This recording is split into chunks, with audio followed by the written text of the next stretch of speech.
Doctor साहब क्या हुआ इनको? देखिए सिंह साहब, बात यह है कि टाइम पर दवाई ना लेने की वजह से इनकी तबीयत ज़्यादा खराब हो गई है। अब दवाई तो मैं दे दूँ, लेकिन दवाई बहुत स्ट्रॉन्ग है और इन्होंने कुछ खा नहीं रखा है, तो बताइए मैं भी क्या कर सकता हूँ। सुन रही हैं आप डॉक्टर साहब क्या कह रहे हैं? खाना क्यों नहीं खाती हैं आप? अच्छा खाना छोड़िए, दवाई क्यों नहीं लेती है टाइम से? कितनी बार आपको बोला है कि दवाई टाइम से लिया कीजिए, दवाई टाइम से लिया कीजिए, लेकिन नहीं, आपको तो मजा आता है हमको परेशान करने में। क्या कहना चाह रही है? ढंग से बोलिए, कुछ समझ नहीं आ रही मेरे को। अरे हर्षिता तुम ही समझो क्या बोल रही है वो। मुझे कैसे पता होगा? तुम्हारी माँ है ना, जब तुम्हें ही नहीं समझ में आ रही इनकी बात तो मुझे कैसे आ जाएगी? माय गॉड, आपको हमको परेशान करने में मजा आता है ना? क्या लगता है आपको पैसे पेट पर रुक रहे हैं? लाखों रुपए का खर्चा हो रहा है आपके इलाज पर। डॉक्टर साहब बैठे हैं, मैं बैठा हूं, अपनी मीटिंग बीच में छोड़ के आया हूं, किस लिए? अरे डॉक्टर साहब आप ही समझिए, क्या बोलने की कोशिश करिए, मुझे तो कुछ समझ ही नहीं आ रहा। बस इनको हमको परेशान करने में मजा आता है। सिंह साहब आप बाहर जाइए, मैं आता हूँ।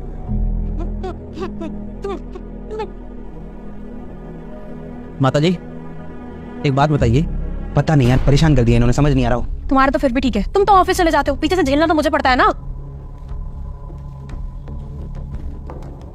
बताइए डॉक्टर साहब क्या बात है? देखिए सिंह साहब, आपकी माता जी का बचना बहुत मुश्किल है। कैसी बात कर रहे हैं डॉक्टर साहब? ऐसा तो कुछ हुआ भी नहीं है। बात दरअसल ये है कि उनके इलाज के लिए जो चीज़ चाहिए उसका मिलना बहुत मुश्किल है। आप मुझे बताइए क्या चाहिए, कौन सा ऑर्गन चाहिए, कौन सा ब्लड ग्रुप चाहिए, क्या चाहिए? आप बस मुझे बताइए, कितने पैसे लगेंगे वो बताइए आप मुझे, मैं कहीं से भी ला के दूंगा।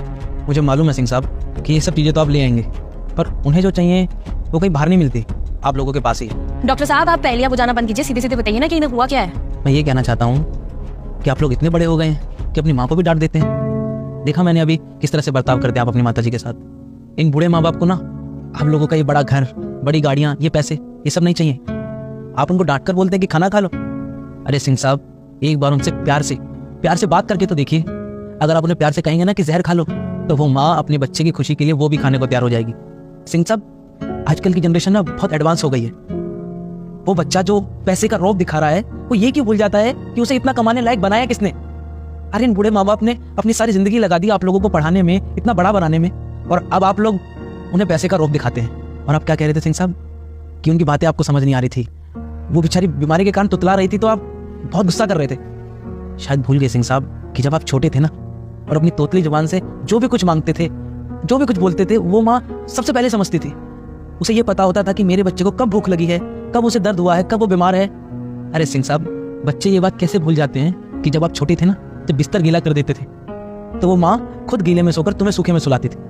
उन्हें कुछ नहीं चाहिए, बस आप लोग पूरे दिन में अगर 10 मिनट में उनके साथ बैठ के हंसेंगे, बात करेंगे, उनके दुख दर्द की सुनेंगे, तो वो ठीक हो जाएंगे सिंह साहब। और ये परेशानी सिर्फ इन माँ बाप की नहीं, हर उस माँ बाप की है जिनके बच्चे उन्हें समय नहीं देते। ये बूढ़े माँ बाप सिर्फ प्यार, इज्जत और समय मांगते हैं सिंह साहब, आपसे पैसा नहीं मांगते। खैर मैं तो डॉक्टर हूँ, मेरा काम है दवाई देना। ये कुछ दवाइयाँ लिखी हैं मैंने, आप इन्हें टाइम पर खिला देना, मैं चलता हूँ।